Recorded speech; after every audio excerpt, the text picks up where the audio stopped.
Bismillahirrahmanirrahim. Assalamualaikum warahmatullahi wabarakatuh. Wilujeng patepang deui dina pangajaran bahasa Sunda. Dinten ieu urang bakal ngabahas ngeunaan materi dongeng. Tujuan pangajaranna dipiharep hidup tiasa mikaweruh kana wangunan dongeng, ciri-ciri dongeng, fungsi dongeng, unsur-unsur nu aya dina dongeng, oge jenis-jenis dongeng.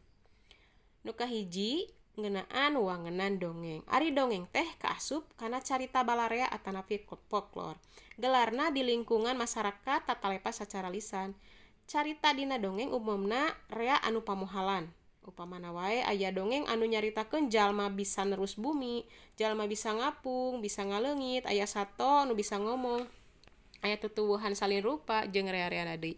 Jadi dongeng teh nyaeta carita fiksi anu pamohalan. Dumasar kana susunan basana, dongeng teh kaasup kana karangan anu dina wangun lancaran atanapi prosa, tapi sakapeung sok diselang ku wangun ugeran atanapi puisi.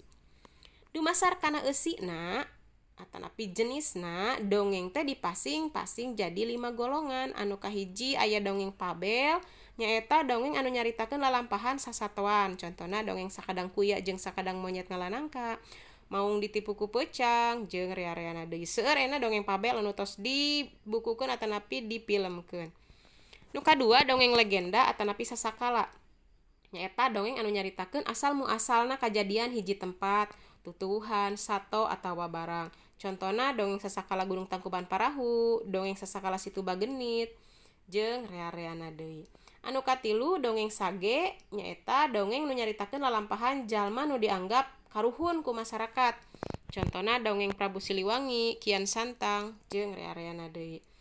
Anu saterasna nyaeta dongeng parabel, nyaeta dongeng anu nyaritakeun lalampahan hiji jalma nu dianggap mahiwal ti batur. Biasana dongeng parabel teh leubeut ku hal-hal anu ngandung pikaseurieun atanapi hal-hal anu ngandung atikan. Contona dongeng Si Kabayan, dongeng Abu Nawas, Si Concorang jeung sajabana. Nu saterasna nyaeta dongeng miteu, dongeng anu nyaritakeun lalampahan hiji jalma nu dianggap karamat ku masyarakat. Contona dongeng Nyi Roro Kidul, dongeng Munjung, dongeng Maung Kajajaden jeung rea-reana deui. Jadi dongeng miteu teh dongeng anu aya hubunganna jeung hal gaib. Ari unsur-unsur dongeng nyaeta anu kahiji aya tema atanapi jejer. Ieu nyaeta mangrupa ide pokok tina eta carita. Anu kadua nyaeta palaku atanapi tokoh anu ngalalakonkeun dina eta dongeng. Anu katilu aya latar tempat, latar waktu, latar suasana.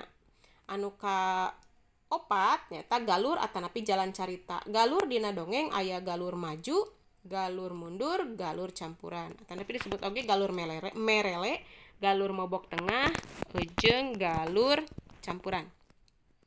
Anu kalima nyaeta amanat. Ari amanat teh nyaeta pesen nu hayang ditepikeun ku pangarang atanapi ku nu nulis eta dongeng. Jadi unsur-unsur dongeng aya 5, tema, palaku, latar, galur jeung amanat. Ai ciri-ciri dongeng anu kahiji nyaeta fiksi atanapi rekaan, hayalan. Anu kadua teu asup akal atanapi pamohalan. Anu katilu sumebar sacara lisan tatalepa. Jadi sumebarna secara lisan turun-tumurun ti karuhun. Misalna zaman baheula mah urang mun dek sare didongengan heula ku nini aki, ku indung bapa. Jadi dongeng teh sumebarna secara lisan turun-tumurun. Tur teu kapaluruh saha nu ngarangna, teu kapanggih saha nu ngarangna. Sabab tadi teh sumebarna secara lisan tatalepa jadi weh teu kapaluruh saha nu ngarangna eta dongeng teh. Fungsi dongeng teh zaman baheula awalna pikeun hiburan nyaeta ngabobodo budak cengeng. Sok sanajan kitu tapi dina dongeng oge ngandung atikan anu tiasa dicanak atanapi wejangan-wejangan moral anu tiasa dicanak tina eta dongeng. Jadi secara teu langsung tina eta dongeng teh seueur mangpaatna pikeun anu ngadangukeun atanapi kanu macana. Eta fungsi dongeng. Sakitu ngeunaan pedaran dongeng, mudah-mudahan aya mangpaatna. Hapunten anu kasuhun, hatur nuhun. Wassalamualaikum warahmatullahi wabarakatuh.